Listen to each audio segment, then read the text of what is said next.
بسم اللہ الرحمن الرحیم۔ اس مقالے کا پہلا حصہ میں عرض کر چکی ہوں۔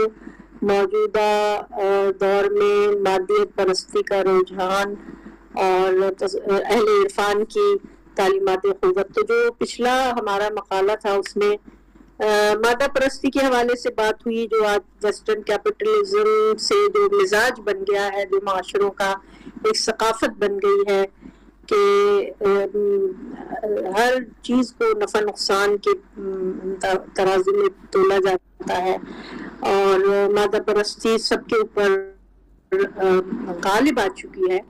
اس پہ ہم نے تفصیل سے گفتگو کی تھی۔ اب اس مقالے کا دوسرا حصہ جو ہے کہ اہل عرفان کی تعلیمات قوت، تو ہم پہلے ذرا تصوف اور عرفان کے حوالے سے، کیونکہ اکثر سوالات اٹھتے ہیں ہماری اس گفتگو کے دوران بھی، اور تو اس حوالے